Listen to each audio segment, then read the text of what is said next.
I will talk about multiferroics and great.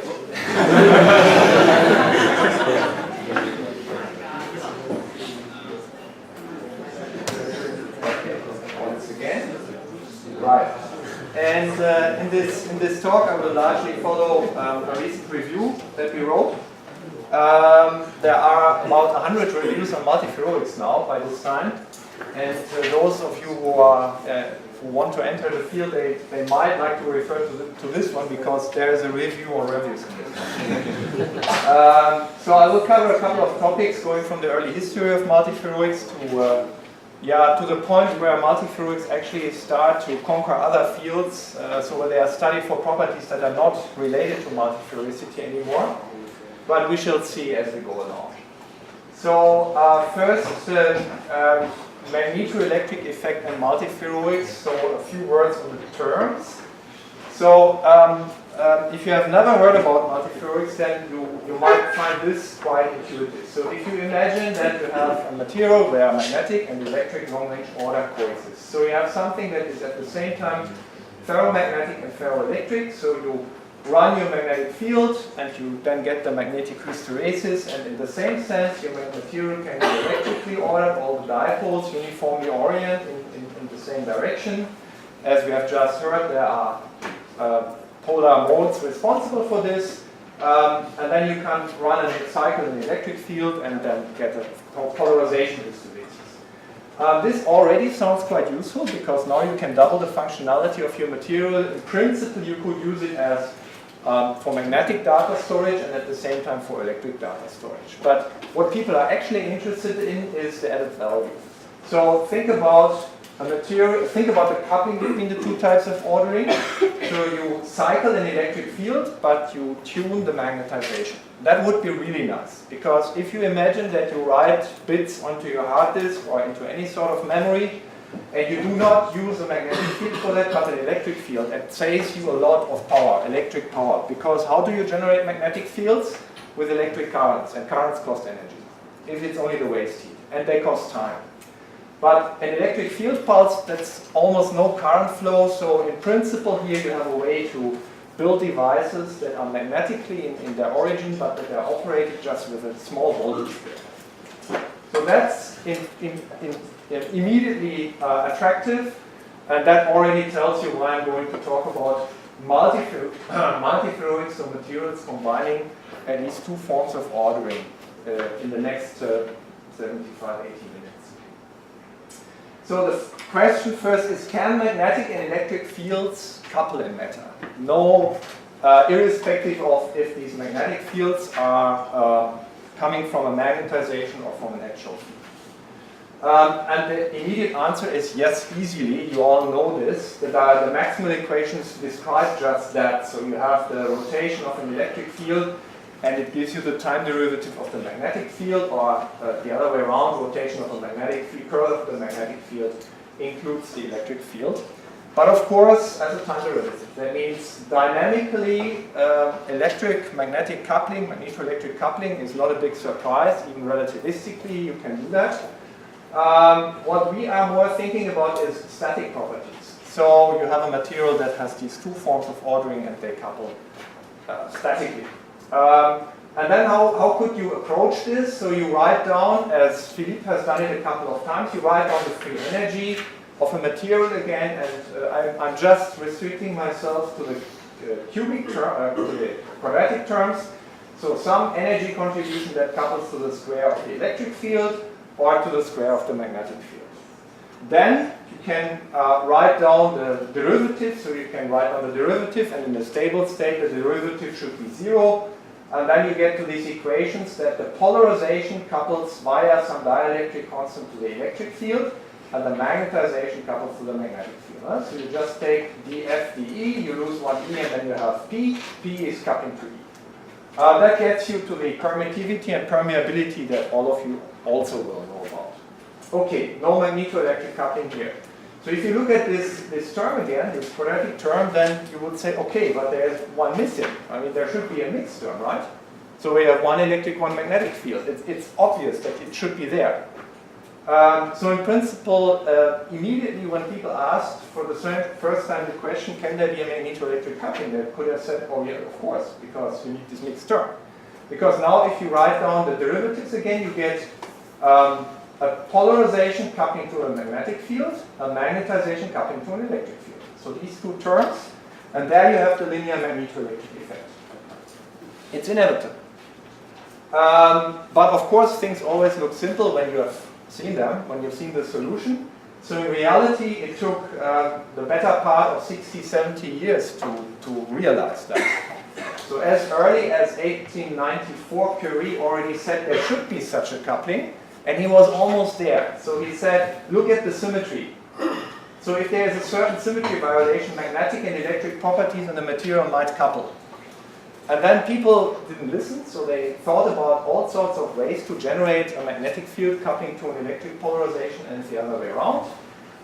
In the meantime, they created this term, magnetoelectric, in 1923, but it took more than 60 years actually until then Landau and Lifshitz returned to this idea of the importance of symmetry. And they said, well guys, look at the symmetry.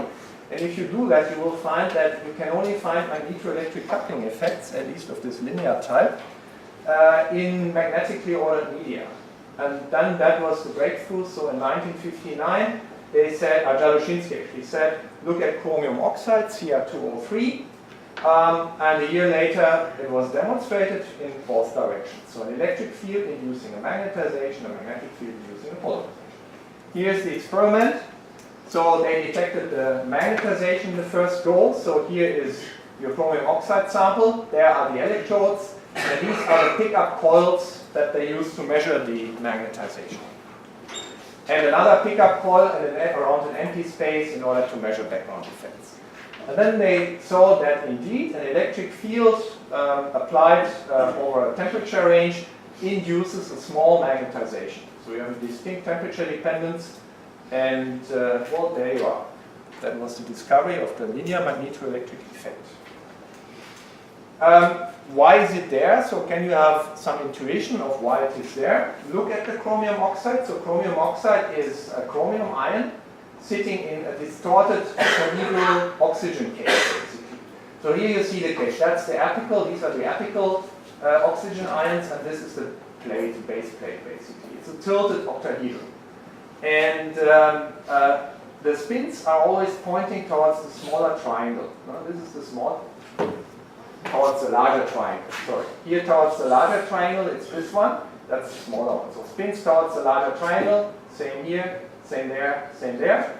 Even though in total it's then up, spin, down, spin, up, spin, down, spin. But this triangle sequence is also different. So now we apply an electric field. And the electric field will act on the positively charged chromium ions and will pull them, in this case, down. Here it means that the spin moves away from the large triangle, but here it means it moves towards the large triangle. So the magnetic moment of the up and the down spins change because of the change in their environment. So suddenly these four cages are no longer equivalent. The up cages have a different magnetization from the down cages. So the electric field induces a small magnetization. That's a very nice picture how you can understand this magnetoelectric coupling. And a couple of others were identified for other substances, but this is for the first substance where this was discovered. Good. So then, however, so people said, well, this is great, so now we can couple an electric field to the magnetization, but there are limitations. So if you just go into the thermodynamics, you will find that this coupling constant, the magnetoelectric coupling constant, can never be larger than the geometric mean of the electric and the magnetic susceptibility. And that's a small effect. So in chromium oxide, it corresponds to the reversal of 1 spin in a million for a field of 10 to the 6 volt per centimeter. And that's technologically not very helpful. So even though the record value is a little bit higher, I mean 2 orders of magnitude higher, but this is still a small effect. So 4.4 picotesla are generated by 1 volt per meter, basically. So that's a rather strange unit. And then you have other problems. So not many compounds display that. The symmetry requirements are really rather strict. and there was not really overarching theoretical concept for magnetoelectric effects. So after this initial burst in the 60s and in the 70s, the activity in the field of magnetoelectrics petered out a bit. Then, however, this happened. So if you Google magnetoelectric in the Web of Science, then you see something happened. And now we have 700 publications per year on this topic, at least, because it does not include magneto-electric and things like that. So what happened? Why is now everyone looking for magnetoelectric effects? Well, the intuition, it's always good to have an intuition. The intuition is, well, if you have this limitation in your magnetoelectric coupling, so then take the strongest manifestation of a magnetic interaction, and that's long-range order, ferromagnetism or even antiferromagnetism. And at the same time, take the strongest manifestation of charges, charge interactions, so ferroelectricity. So then you would intuitively say that these should somehow exhibit a very strong coupling also, because the ordered states themselves are very strongly manifested. So you look for materials which are the coexistence of magnetic and electric long-range order. Questions, of course, is do they exist? And that gets us to the multiferroics. Yes, these materials are called multiferroics. Here you see the original definition of a multiferroid, which is different from the present one, given by Hans Schmidt, who worked for a long time in Geneva until sadly he passed away 2 years ago, and was very active in this field until the end. He said crystals can be called multiferroic when they unite at least two forms of primary ferroic properties in the same phase. So he says if you combine any of these four properties, then you have a multiferroid. Ferroelectricity, ferromagnetism, ferroelasticity, and a rather obscure new type of long-range order that is discussed, and that is called ferrotoricity. So then you immediately realize that there are tons of multiferroics around, because every ferroelectric can basically also show elastic deformation or elastic domains. There are numerous because of this rather general definition, but from the beginning people focused on the combination of electric and magnetic order, and the number of those is relatively small. This is the right time to say a few words, or to tell you to be really careful. If you enter this field, be very, very careful. First of all, what people now call multiferroid is not what Hans Schmidt called a multiferroid. So now any combination of magnetic and ferroelectric order is called a multiferroid. There are not only ferromagnetic ferroelectrics, but also antiferromagnetic ferroelectrics, whereas ferroelectric ferroelastics are not really included so much. So people always think about some combination of magnetic and ferroelectric order and call this multiferroid. It also became more general, so it's no longer restricted to single crystals. If a composite or some heterostructure displays a coexistence of magnetism, magnetic and electric phenomena, even if this happens only at some interface or at some domain wall, people nevertheless use the term multiferroid.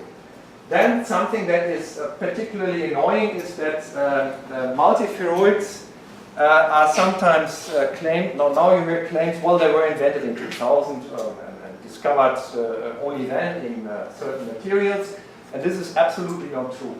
So the term multiferroids has been invented in 1993 and has been used since 2000. So if you Google it, then you will find the first hits in 2000, maybe in 1994. And then but then you shouldn't say there were no multiferroids before that. There were multiferroids around since 1958. They were invented in Russia, but they had different names for that. Ferroelectromagnetic, magnetomagnetic, and things like that. So you have all the tools to really find everything. You don't have to go to the library. So dig deeper, and then you will see that multiferroids were invented in 1958. And all the important multiferroids people nowadays talk about, they were all discovered a long time ago. Bismuth ferrite, we will hear a whole lecture on bismuth ferrite. It's nothing that was invented in the 2000s. It was found to be multiferroid in 1961. Hexagonal manganites, so Philippe mentioned them at the end of his talk, 1963. coupling between ferromagnetism and ferroelectricity, also a very old story. And in particular, magnetically induced ferroelectricity, which will be a large part of my talk. Nothing that was invented in 2000 something, it was discovered in 1978 and overlooked. So this paper is cited maybe 10, 20, 30 times, the recent ones 1,000 times. Here are some of the old citations. Okay, also magnetoelectric also changed its meaning very much, so it's no longer just a linear coupling of an electric field to a magnetization and vice versa. Now any coupling of magnetic and electric properties would be called magnetoelectric. So be careful when you use these terms and when you read some documents. Okay, that's where the term was coined in Ascona in 1993 in the conference organized by Hans Schmidt, so magnetoelectric interaction phenomena in crystals 2. And this is one of these Woodstocks of science. So there's a proceedings volume, and each article in that is fantastic. So they coined lots of new ideas and terms which basically are still debated today, the consequences of that, and that's also where for the first time you find the term multiferroic. They met in Monte Verita in Ascona, so here Ascona in Switzerland. And Monte Verita is known to have hosted a colony that abhorred private property, practiced a rigid code of morality, strict vegetarianism and nudism, and so forth. Hey, look at that guy who's digging. He's not naked, however, so he has shoes. He's wearing shoes. But the end is nice. They were tolerantly intolerant. I think this is exactly the environment where you have to come up with new ideas. Okay. That's one of these papers that I read in 1966. Nickel iodine boroside, a real milestone, more than 50 years ago, 60? 50. So what they discovered is they found that if you rotate a magnetized, so first of all this compound is magnetized and polarized at the same time, so it's a multiferroic. And if you rotate the magnetization by 90 degrees, the polarization flips. And it has a pronounced magnetoelectric effect. So you apply a magnetic field and you get a voltage response. So it's all there. But in those days, it wasn't ahead of its time. So this was not really pursued much further, except by Hans Schmidt. Okay, then types of magnetoelectric relationships and multiferroics thereby. So basically, what you need if you want to have magnetic and ferroelectric order in the same phase, ferroelectric order violates the inversion symmetry. So if you imply inversion, then plus and minus, the plus and minus end of the dipole is reversed, so you break the inversion symmetry. But time, changing the direction of time doesn't do anything to ferroelectricity. So then on the other hand, you have ferromagnetism, and you imagine ferromagnetism as originating in a circular current, and you reverse time, the current goes in the opposite direction, magnetic field changes sign under time reversal. So for magnetoelectric coupling and multiferroics, you need to break spatial and time inversion at the same time. There are various ways to do this. Either a magnetic and ferroelectric order appear independently. Then you have a so-called multiferroic type 1. That's then a multiferroic, but since these two forms of ordering appear independently, the magnetoelectric coupling can be weak or even absent. So hexagonal magnetites, they are prototypical multiferroics, but the magnetoelectric coupling, at least the linear one, is not allowed. Which is always surprising to realize. Then magnetic order can also induce ferroelectric order. This is one of the most promising routes towards multiferricity. Then you have a very rigid magnetoelectric coupling, but since the polarization is induced, so it's a secondary effect, it's typically quite weak. So both solutions have their advantages and disadvantages.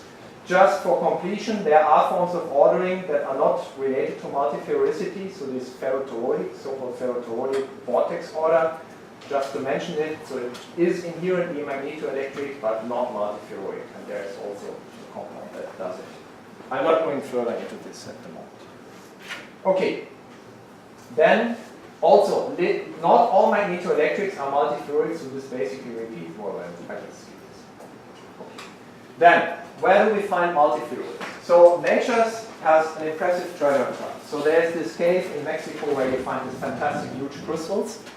So you would expect if nature can accomplish 10-meter crystals, then maybe it can also create some multiferroics.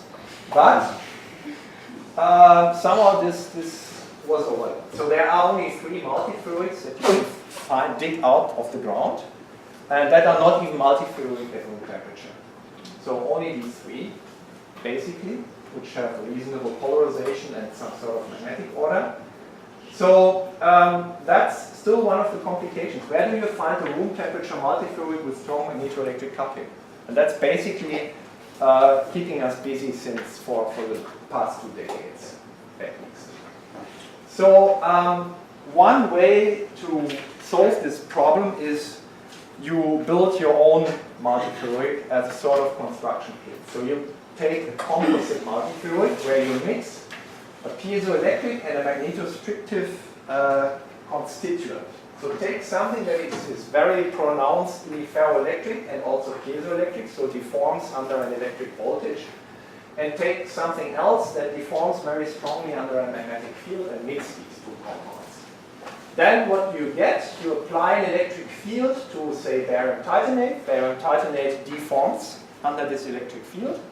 It transfers the deformation to the other constituent, where, because it is deformed, it develops a magnetization. Then you have a magnetoelectric coupling, a voltage inducing a magnetization, and at the same time, as a composite, you have something that you can call multiferroic. You can either mix these 2 compound constituents, or you can just glue them on top of each other, and this is a relatively robust approach, but it works pretty nicely. So you have the end compounds are not magnetoelectric, but the composite. It's a product. Here you see that it really is magnetoelectric, but only in a very limited sense. So you cannot just apply an electric field and you get a magnetization out. So what you do, you apply some bias magnetic field, and then you put an AC magnetic field on top. And this AC magnetic field generates an AC voltage response. And if you plot the amplitude of this voltage response versus the amplitude of this magnetization amplitude, then you get a linear relation. So you could call it magnetoelectric, but really in a very specialized sense. So what you basically do is this bias field brings you close to domain wall motion, and as Agnes explained yesterday, Agnes, or was it the second talk? Anyway, we heard it yesterday. So domain wall motion contributes a lot to the susceptibility of the material. So you basically, with this oscillating magnetic field, you swing walls back and forth.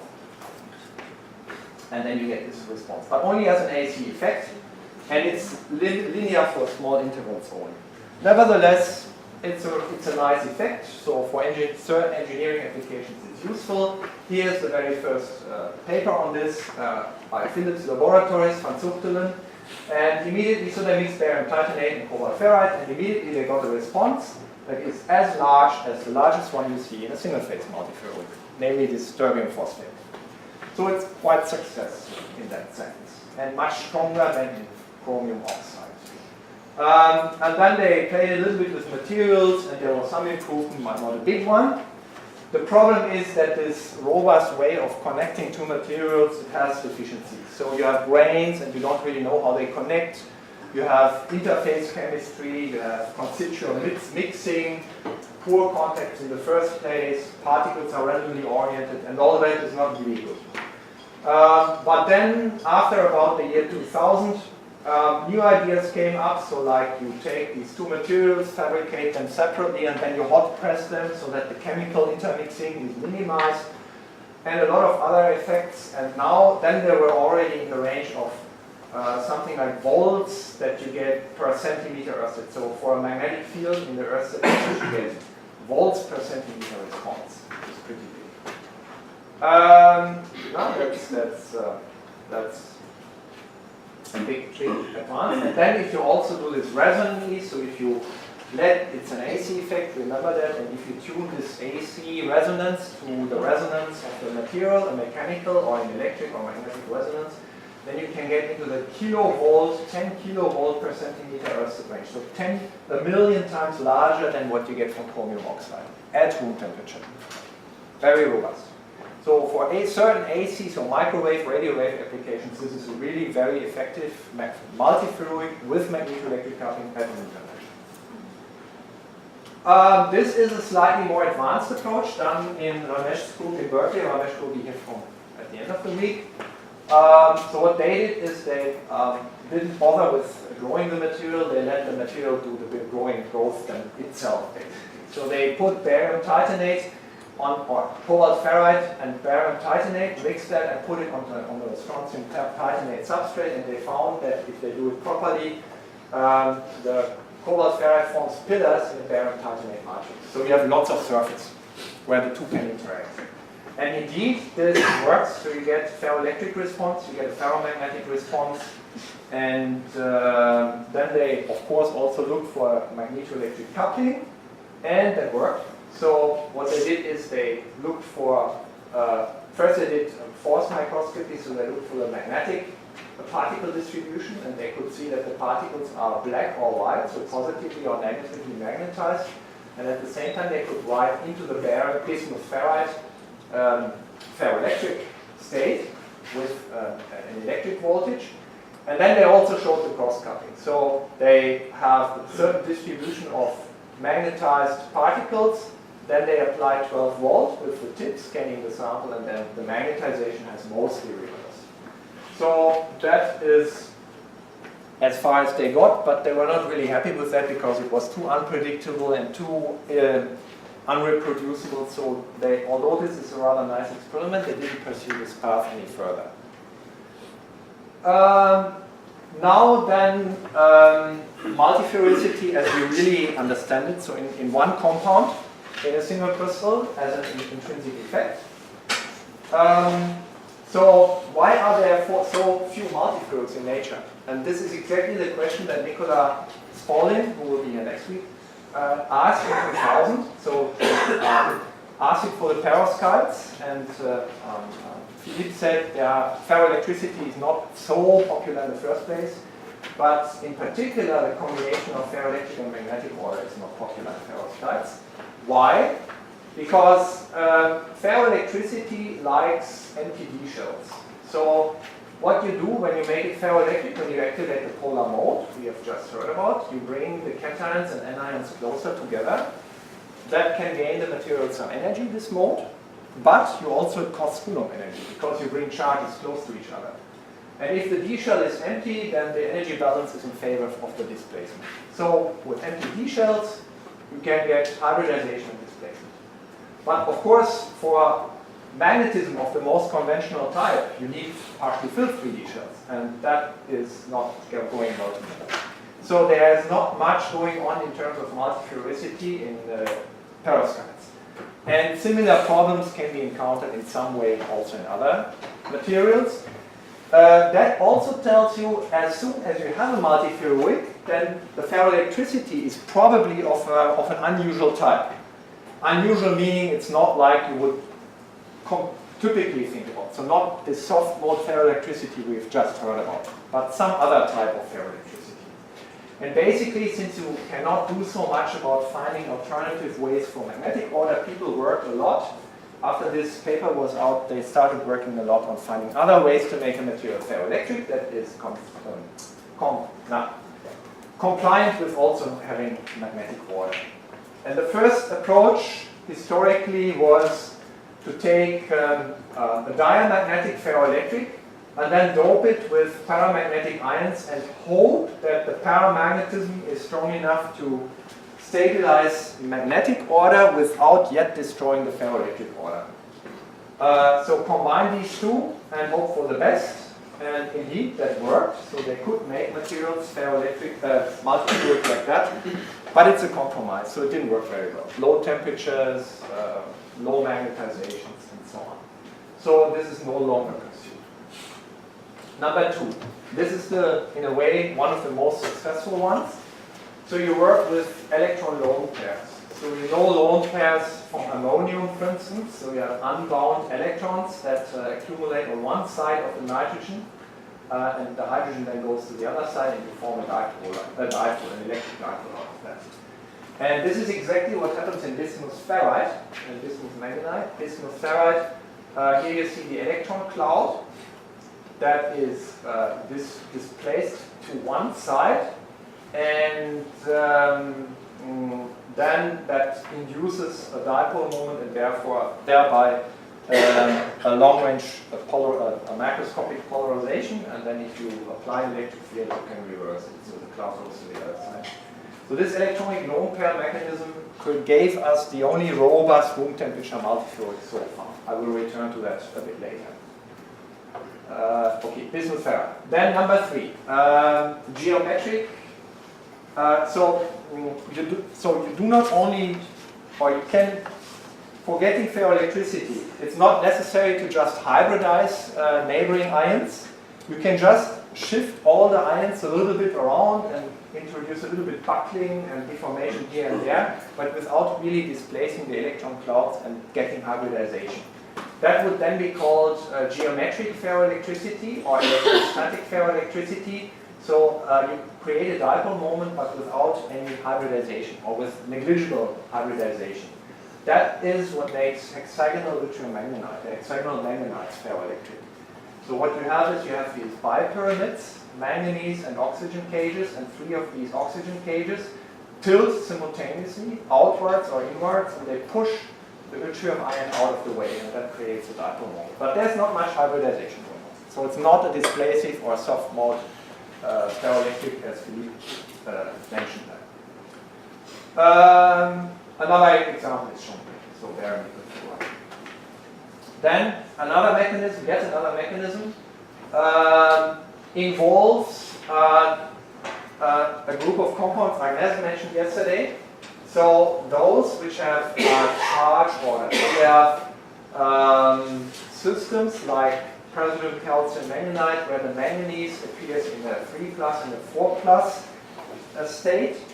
And in such materials, these 3+ and 4+ ionized states of the manganese, they form periodic patterns. So it's 3+, 4+, 3+, 4+, and so on. So it's a periodic pattern. Where does this extra charge go? The extra charge of the Mn3+. It can either reside on the manganese, that's side-centered, or it can be displaced in between the 2 manganese ions, so it can jump back and forth between the 2. That would be bond-centered. And if you have an intermediate state, so some of the charge resides on the manganese, some is in between the 2 manganese ions, that reduces the symmetry, that breaks the inversion symmetry, and once the inversion symmetry is broken, you can have a dipole moment and thereby ferroelectricity, which can be combined with the antiferromagnetic order of the compound.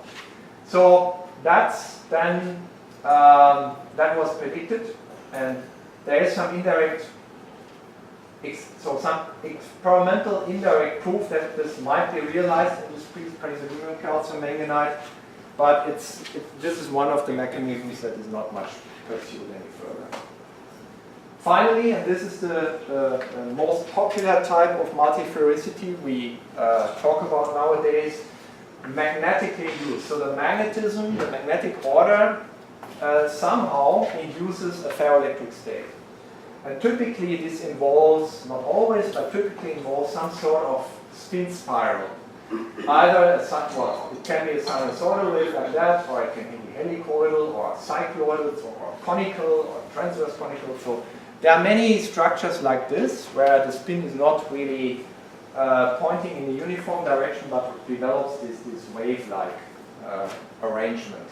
And these wave-like arrangements, if they break the inversion symmetry, again, then ferroelectricity is allowed, and it just pops up because it doesn't have to do any work on the symmetry. It's already broken by the magnetic order. And then you have a combination of electric and magnetic order. Philippe would say, write down a free energy term that couples the magnetic order, so that includes the magnetic order parameter and the ferroelectric order parameter, the polarization, and that is allowed. Okay, here is one way to get that, so that you also see how this works microscopically. So take a spin spiral, spins rotating a little bit from unit cell to unit cell in this way. Okay, so then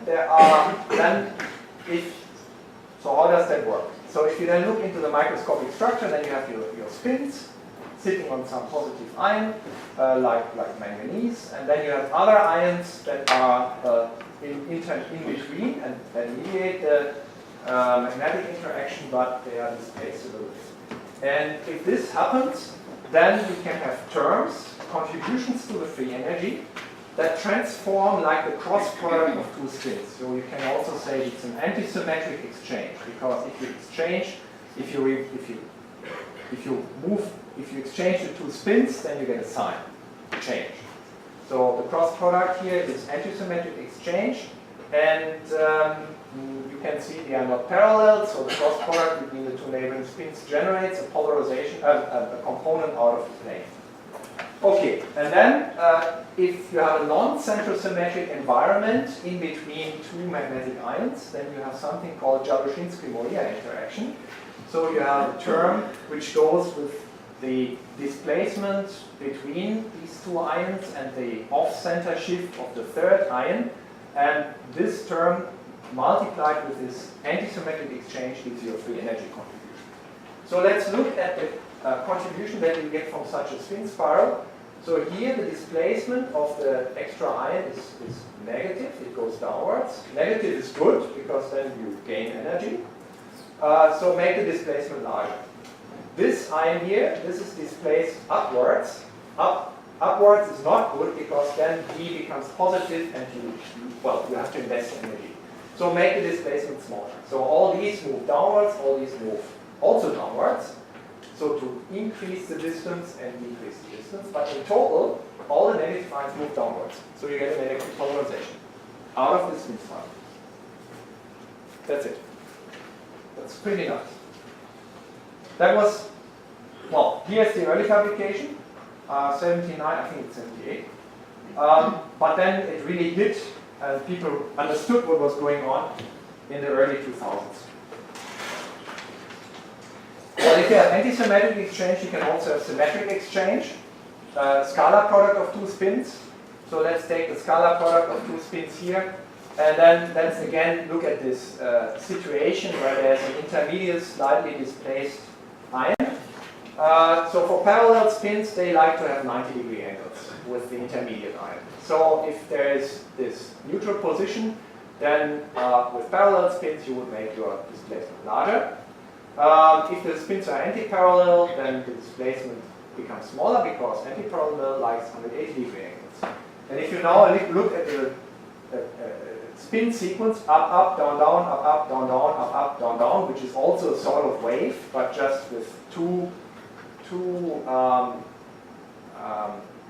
spins or two ions per period, per half period. Then you see again that the parallel spins will lead to a downward displacement, the anti-parallel spins also to a downward displacement, 90 degrees approaching here, 180 there, and in total you get again a net polarization, the displacement of one type of ion downwards. So from this symmetric exchange, which acts like a strain, you get polarization out of a magnetic order. Good. And these two, there are more, but these are the two most popular ones. Symmetric and antisymmetric exchange between neighboring spins. Here is a material where you see that this really works. So manganese tungstate. It has a relatively complex spiral, but you see that there are planes here, little ellipsoids, and the spin from unit cell to unit cell goes around this plane. Always angled. The angle is increased a little bit, like a staircase. So if you plot that then in a plane, then you get the cycloid. This breaks the inversion symmetry. So it does the job for the ferroelectric state to appear on top of the magnetic order.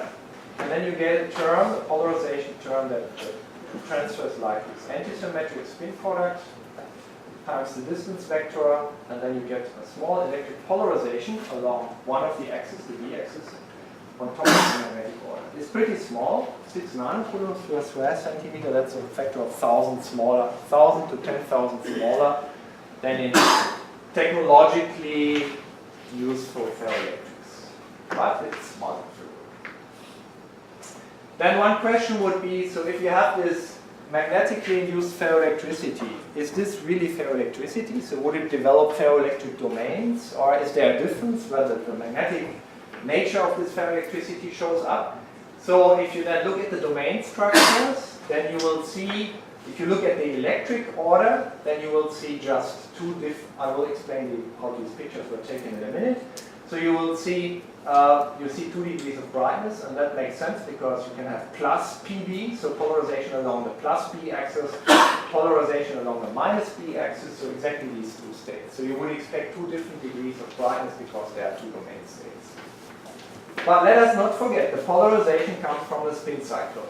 And when I say plus P, then I mean it's a spin cycloid, so a spin staircase with counterclockwise change of the phase if you go from unit cell to unit cell, whereas minus polarization would be the opposite helicity. So now it's a clockwise change of the spin direction with each unit cell. So counterclockwise, clockwise spin cycloid corresponds to plus and minus polarization. Let's now look at this magnetic order and not only use polarization. Then you suddenly see that on top of this ferroelectric structure, you get a magnetic structure as well, but now you see 3 domain states, not 2. So why are there 3? Well, you see that one wall coincides, this one, and then there's an additional one. Why would there be, for the same polarization, another magnetic domain wall? Because it's always possible that in your spin spiral, even if if 2 spirals have the same helicity, so say clockwise precession of the spins, that you have kind of stairs in your staircase are missing. So you have glitches or jumps, discontinuous jumps where the phase angle suddenly changes by a large angle.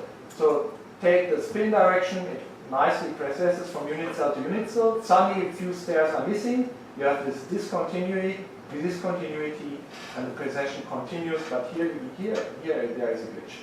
This is a so-called anti-phase domain boundary, and that's what you see here. Oh, here. They are not very easy to see, but here you see them, and you see that the magnetic order still shows up in this ferroelectric order somewhere. How were these 2 pictures taken? That's the topic of the Friday lecture, actually. So therefore I will only sketch it very, very briefly. So what we have is so these are optical images, but the light with which these pictures were taken is not the conventional light that you shine in from the laser.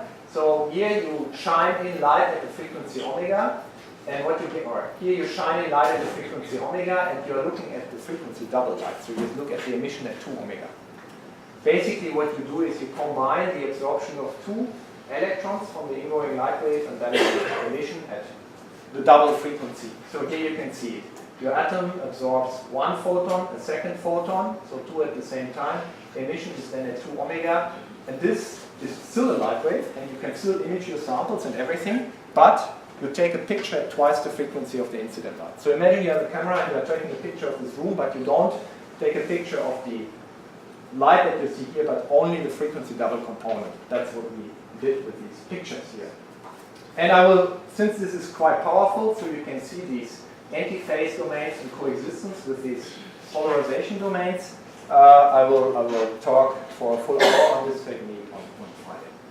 So here is the setup. So you send in light at omega, you detect light at 2 omega, and the nice thing is you can find components coupling to the electric and the magnetic order in the same experiment. This is why it's so powerful. Friday. Okay, so here's this is a summary of the different mechanisms that I've just presented. So this lone pair multiferricity in bismuth ferrite, that gives you really large spontaneous polarizations, dipole moments, like in conventional technologically relevant ferroelectrics, 100 nanocoulombs per square centimeter, 100 microcoulombs per square centimeter. This one was believed to be ferroelectric, but then it turned out to not be ferroelectric. Then the hexagonal manganites, the ferroelectricity, this geometric rearrangement of ions that gets you ferroelectricity. This is already a few microcoulombs per square centimeter. And all these magnetically used ferroelectrics typically have rather low polarization, so nanocoulombs per square centimeter. Although people are doing a pretty good job of pushing it into the microcoulomb per square centimeter range. So if you put terbium manganite under pressure, you get to 1 microcoulomb. Or if you take calcium manganese O12, that's almost 1 microcoulomb. And in theory, you can even reach something like 10 microcoulombs per square centimeter. It's still not as much as these ones, but it's something that the technicians could work with. And they are also doing a good job in pushing the ordering temperature of these multifluids towards room temperature, which is also useful. Okay. Then, and this is now where multifluids become more recent, so more recent developments. It's still rather difficult to find single crystals that are multifluid, and in particular at room temperature and with a large polarization. But you have much more flexibility if you go to thin films and heterostructures, because on thin films, with thin films, you can stabilize states that are not stable as a bulk crystal. We heard about yesterday, if your substrate tells the thin film, or gives a certain pattern to the thin film, a certain mold, basically, then a thin film can be stabilized in an unpopular state. So you can make hexagonal manganites orthorhombic, even if the tolerance factor is not good. Okay, let's look at this.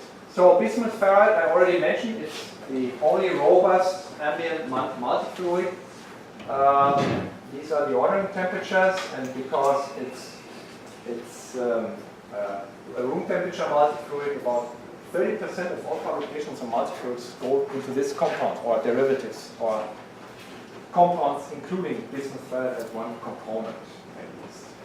Normally people would say, forget about this, it's too complicated. It has at least 8 different ferroelectric domain states. So the polarization develops along a cubic diagonal, and there are 4 such diagonals in a cube.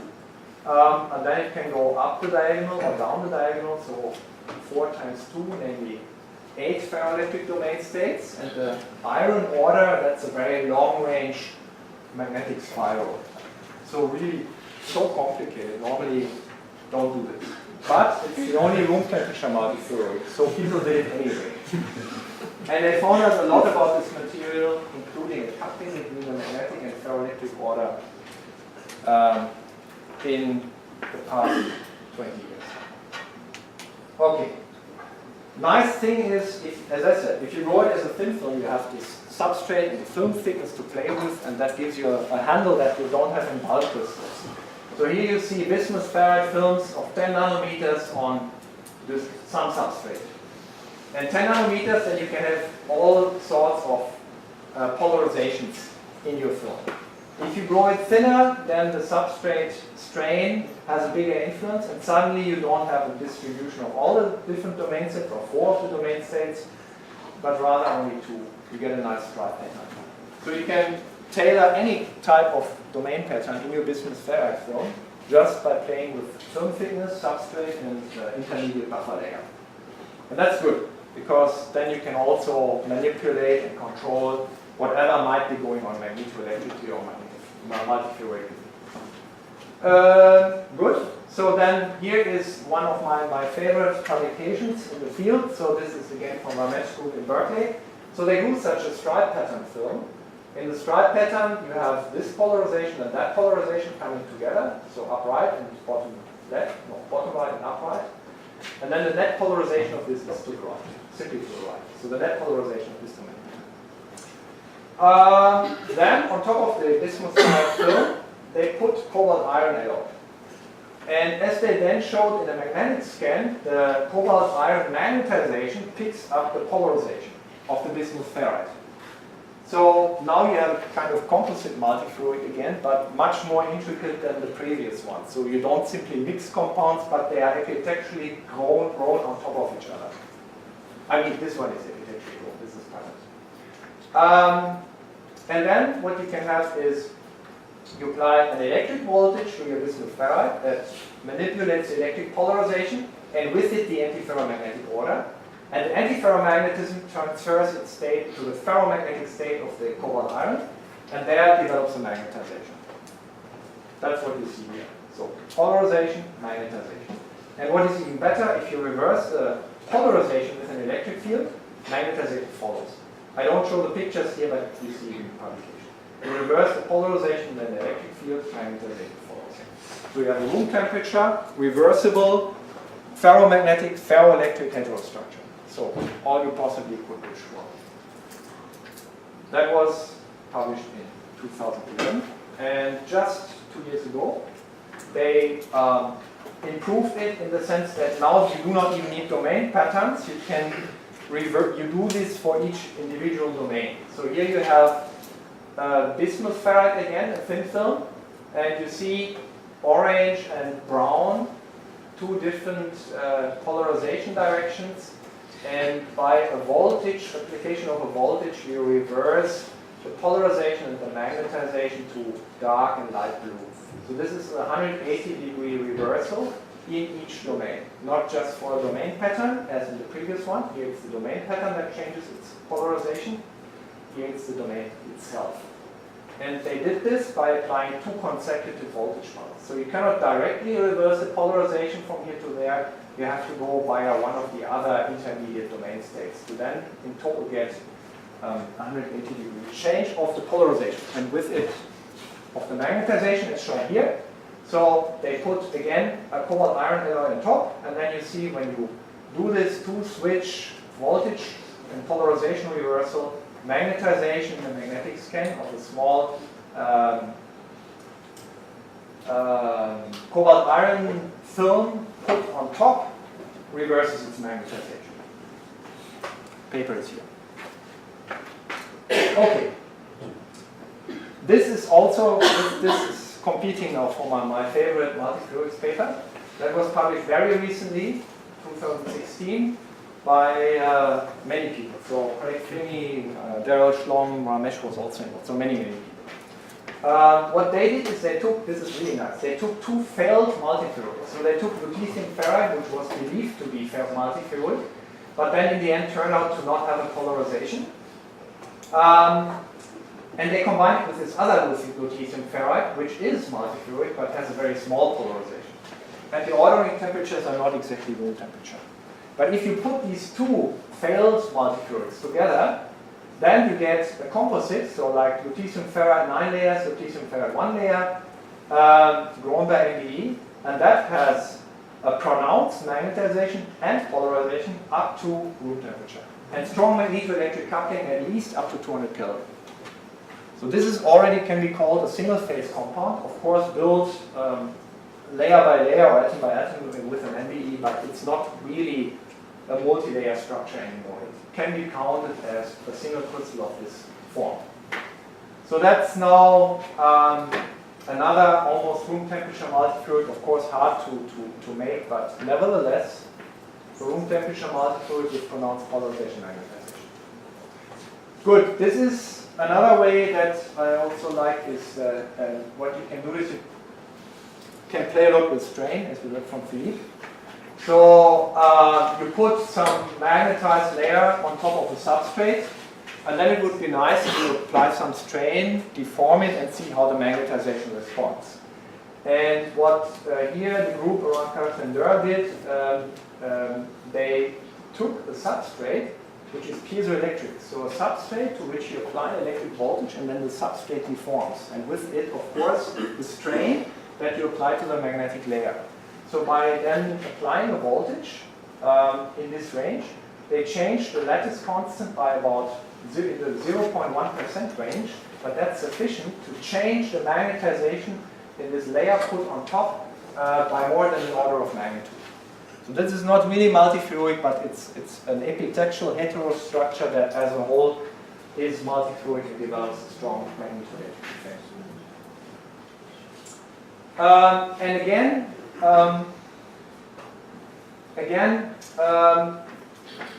strain. So again, as Philippe explained, so you can make anything ferroelectric if you apply the right amount of strain. So here it was predicted for europium titanate. It was predicted that if you put europium titanate under strain, it will become ferroelectric on top of the already existing magnetic order. That was then done a couple of years ago, and indeed, with a 1% moderate strain, it becomes ferroelectric and ferromagnetic at the same time. Then another compound where this was done by our group, the strontium manganite. Here the prediction was you need something like a bit more than 1% of strain, and then strontium manganite should become ferroelectric on top of the already existing antiferromagnetic order. And with samples grown in Zaragoza, we could indeed see that the ferroelectricity sets in above room temperature in such a strained film, and antiferromagnetism at least 250 Kelvin, so not room temperature but close to that. This is another multiferroic thin film where the ferroelectric order is stabilized by strain. I am showing this because it has this absolutely amazing ferroelectric domain structure.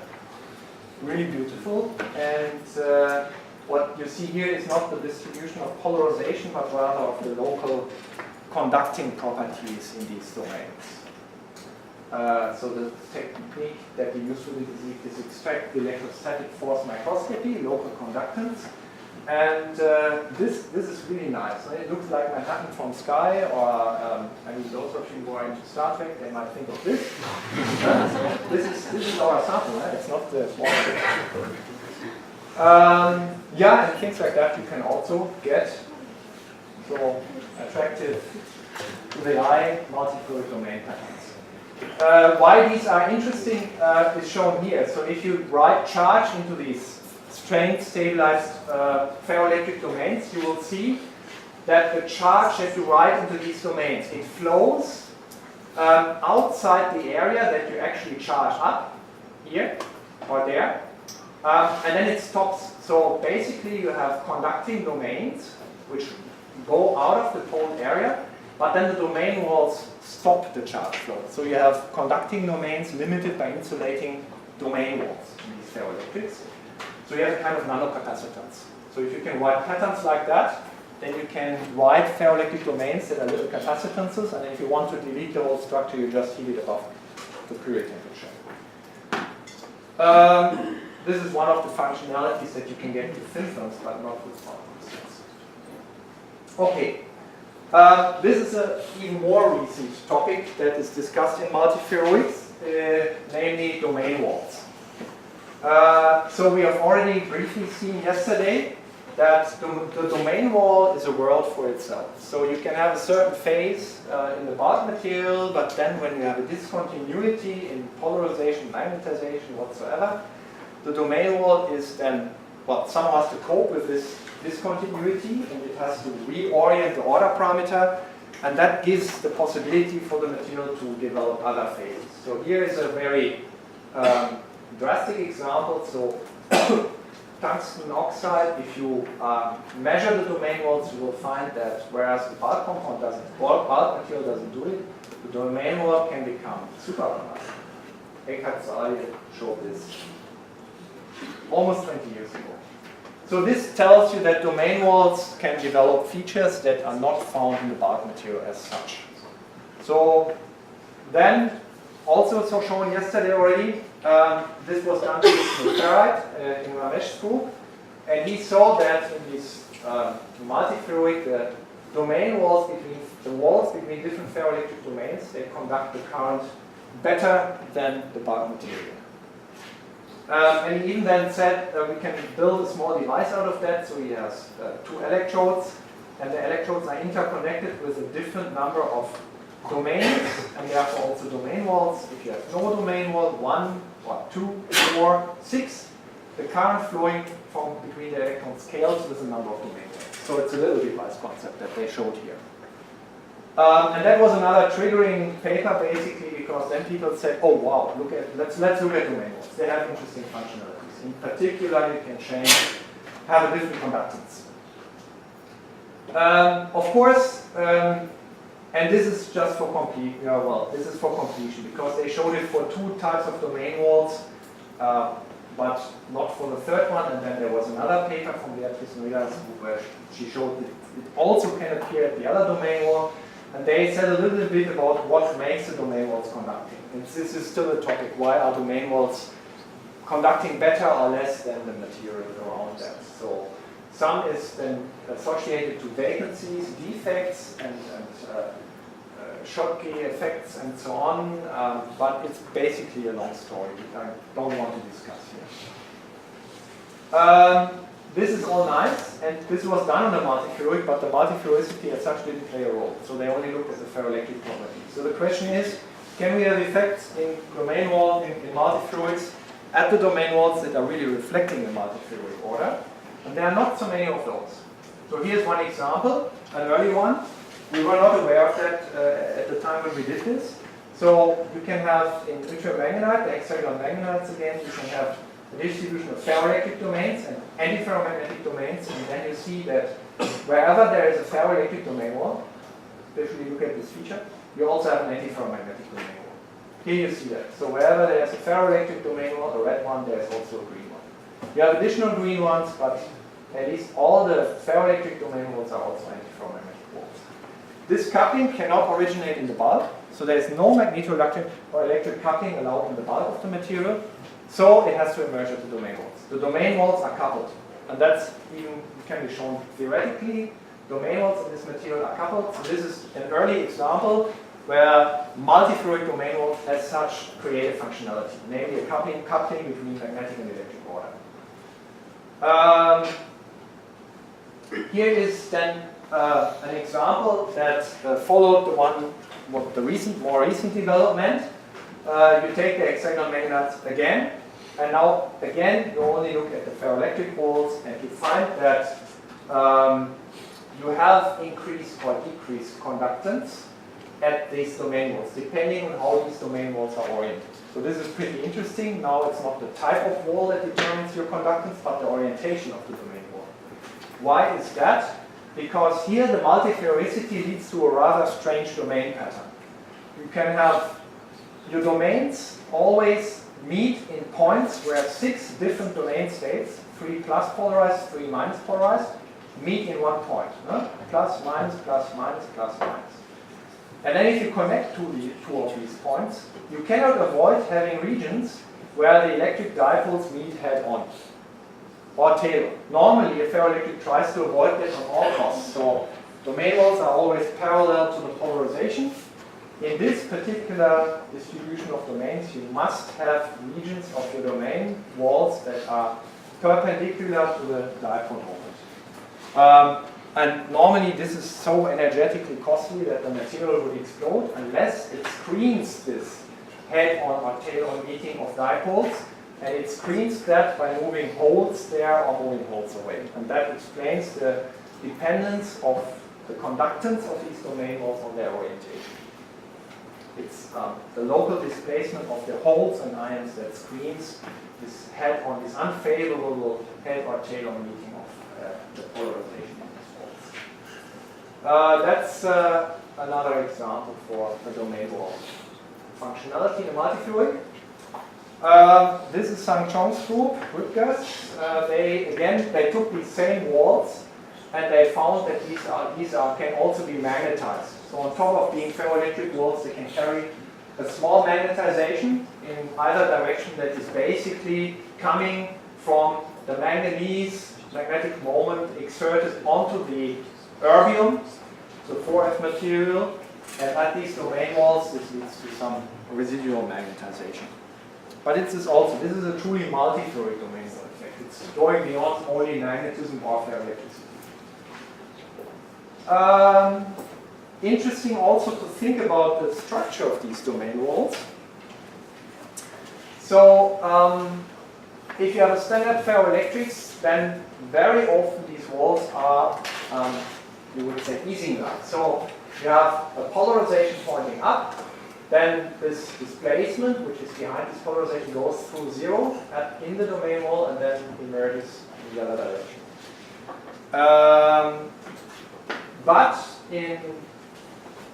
And that typically leads to very narrow ferroelectric domain walls with a 0 polarization in the center of the wall. If you have magnetically induced ferroelectricity, then it works differently. Then typically a wall is some change in this spin spiral that induces the electric polarization. So you reorient this spin spiral, and that is a gradual process. So the magnetization reverses very gradually, and the magnetically induced polarization also reverses rather gradually. It does not go through 0. So you always have a finite polarization here, it does not go through 0. And it's typically a very broad wall. So this is rather a magnetic wall than a ferroelectric wall, because the ferroelectricity is induced by the magnetic order. This can also have consequences for the properties of these walls. Yeah, so one example where we use this is, again, let's return to the manganese tungstate, which has this multiferroic magnetically induced ferroelectric phase here at low temperature. And here you see these domain walls that we have behind it. So plus polarized, plus Y polarization, minus Y polarization, and the spin spiral behind the polarization, clockwise or counterclockwise spin spiral. Okay, so the nice thing now is if you apply a magnetic field to this compound, so manganese tungstate, or maybe with a little bit of cobalt in it, and at some field you rotate your polarization from, well, B direction to A direction by 90 degrees. So this happens across a certain range. That is an interesting experiment now to look at one of the ferroelectric domain walls, the magnetically induced ferroelectric domain walls, which, as you would typically have it for a ferroelectric, the polarization is parallel to the domain walls. They avoid this head-on. But if we now apply the magnetic field, the polarization would rotate and become exactly morphed into that type that is not liked by the material, namely a head-on meeting. So you get from this side-by-side to head-on meeting by this polarization rotation. So what would the domain wall do under these circumstances? It doesn't change. So this was a bit surprising. So you might assume, so when you have this rotation of polarization, the walls also rotate in order to again be parallel to the polarization, but this doesn't happen. So the conductance of these walls should change in response, and this is something that we are looking into at the moment. You can also then calculate how these walls look. Well, I may skip that because this is just too much. And this is a general phenomenon. So on turbomanganite, we did the same. So you have domain walls in turbomanganite, ferroelectric walls that are parallel to the polarization, neutral domain walls. And then we can apply a magnetic field and rotate the polarization. Here, however, it's a first order phase transition. So here you would say that if you rotate your polarization, first order phase transition, the walls change. They adopt to this change of the polarization in order to keep the walls neutral. But again, it doesn't happen. So the walls stay as they are. So from neutral walls you get into these charged walls in spite of the first order phase transition. That is really very surprising. And only after thinking about this for a while, we realized that the rotation of the polarization of the magnetization is deterministic. So you apply a magnetic field, and that exerts a torque onto each manganese spin so that these rotate always clockwise. And they do this in both domains. So clockwise in this direction, clockwise in that direction. That's the magnetic field torque exerted on each spin. And thereby you inevitably come from a plus P polarized domain in this direction to a plus P polarized domain in the other direction. So the domain pattern is kept in spite of this rotation. So these are all only things that you can do in multiferroics, because it depends on this intricate coupling between electric and magnetic order. So now coming to the end, gradually multiferroics and other research disciplines. So when a field gets older, then you would find that these materials are studied not necessarily for their original properties anymore. So multiferroics are not only studied for their multiferroic properties and interactions, but other fields discover them, find interesting effects in them, and explore them, even though they are not directly related to the multiferricity anymore. And I will just go give two examples. One thing, I mentioned it very early during the talk, so multiferroics, in order to combine magnetic and electric order, typically the material has to break the time reversal symmetry and the spatial inversion symmetry. Time reversal symmetry is violated by the magnetic order, spatial inversion symmetry by the ferroelectric order. But once you have this double violation of space and time reversal symmetry, other effects that can come from that, not only the multiferroic order or the magnetoelectric coupling. One effect is shown here. So you can have something that is called non-reciprocal directional dichroism. So you have one of these multiferroics, or in principle it doesn't even have to be a multiferroic, it just has to be a material that violates spatial and temporal inversion symmetry, you send light in from one direction and you send in light from the other direction. Normally it doesn't matter which direction the light goes, it's attenuated in some form. But if you have a material violating spatial and temporal inversion symmetry, like a multiferroic, light going through in one direction is attenuated in a different way than light going in from the other direction. And if you tweak this, you can even have light going through in one direction and light being blocked in the other direction. So a kind of optical diode, or the term here is non-reciprocal directional dichroism. So a dichroism and absorption depending on the direction of propagation of the light wave. This is a funny thing. So an optical diode, so it makes a difference. So you have a material, and you look at it, and it's transparent, like glass. Then you reverse it, and now it's black. This is counterintuitive, right? But these materials exist really, because they have these specific symmetry properties that are found in multiferroics, but also in other compounds. Copper borax is an example. Make sure that you are in a pretty large magnetic environment, otherwise you don't see much. Okay, ferrotoroidicity, maybe I'm not skipping that. So it's a concept that does not have to do anything with multiferroics, but also it's something that is related to the violation of space and time inverted symmetry gradient. So if you have a spin head-to-tail vortex arrangement like this, so then you see some sort of toroidal arrangement here, left-handed or right-handed. So this structure violates spatial and temporal inversion symmetry. Yeah? So the time reversal would reverse all the spins, and then you get from this vortex to that vortex. Likewise, spatial inversion gets this arrow which points to the left, here where the arrow points to the right. So this is violating space and time inversion symmetry.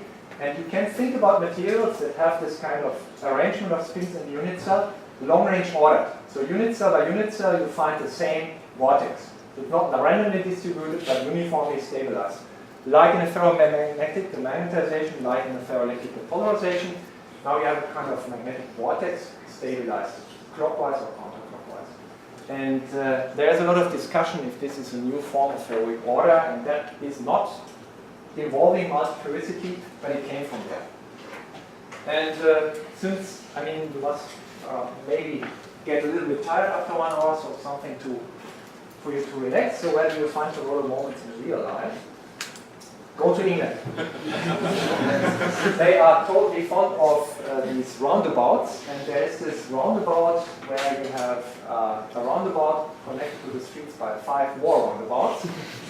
And most interestingly, here it goes counterclockwise and here it goes counterclockwise. So this is a total moment. And this is nice when you are really a car driver. Huh? When you experience it and you get over the first few scary moments, probably in the scary moments you've already hit a couple of cars, then the system works beautifully. And this is even more weird. So a recent survey has revealed that this is the 7th most feared road junction in England. Who counts this kind of thing? Okay, total moments in real life. Second and last example before I conclude, because this is really exotic. So multiferroics may be used to study concepts that are related to cosmology. This is bitumenite again, which you have seen a couple of times, and it has this intriguing ferroelectric domain structure with plus p and minus p domains. And if you look closely, you will see what I mentioned earlier. So you always have meetings of 6 domain states in one point. Minus plus, minus plus, minus plus. And the material only does it like that. Cannot get around it. It's topologically, mathematically required from the phase transitions that the 6 types of domain states that you can have in this material meet in one point. Okay, once you are there, you then, first of all, this produces beautiful domain patterns again. This is nice, but this is even nicer. So that's, you always have these meeting points, and if the sample has grown inhomogeneously, then you can have these patterns. So it's really, we printed one of these, and it's now in our living room.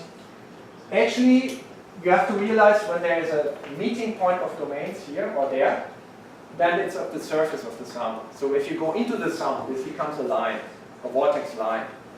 And you can simulate that. Monte Carlo simulations will then show you that you have this distribution of the vortex lines, which are points on the surface going into the material, forming little circles, and so on. That's a that's a consequence of the topological change the material undergoes when it orders ferroelectrically. And then you just scan a few websites and you find very similar structures when you go to centers for theoretical cosmology. So these are patterns calculated for how strings are distributed in the universe as a result of cooling after the Big Bang. So very similar topologically, completely different systems, of course. But since you cannot replay the Big Bang, you may now use the hexagonal magnets and the very similar domain vortex string in order to just study what topologically can happen. So you can study what kind of vortex or what kind of domain structure do you get as function of the cooling speed. Then you can say, okay, depending on how fast, quickly the universe cooled, you can get this or the other distribution of strings. This is a really exotic area where multiferroics nevertheless play a role.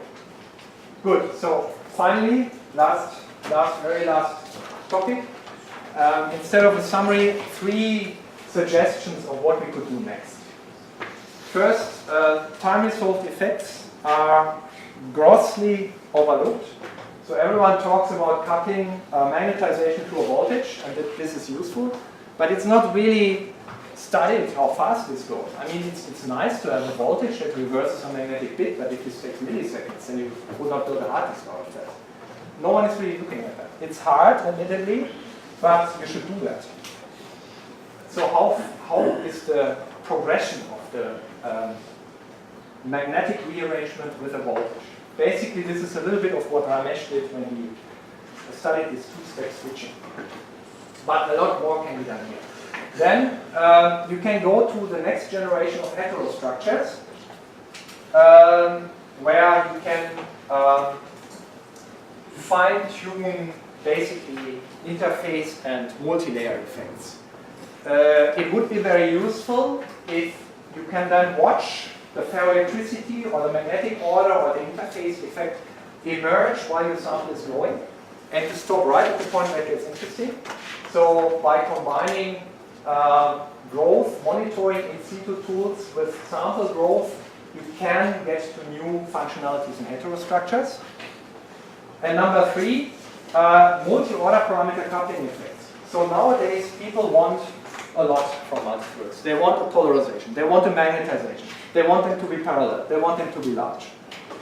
And that can all be done, but the more requirements you have, the more difficult it is for nature to realize that. So some of these materials that have a parallel polarization and magnetization, they have up to 4 order parameters, 2 of them being multidimensional. Otherwise you simply cannot find contributions to the free energy, and Philippe has made that clear. You need a contribution to the free energy that describes this coupling. So if you want to have so many requirements, you need many order parameters.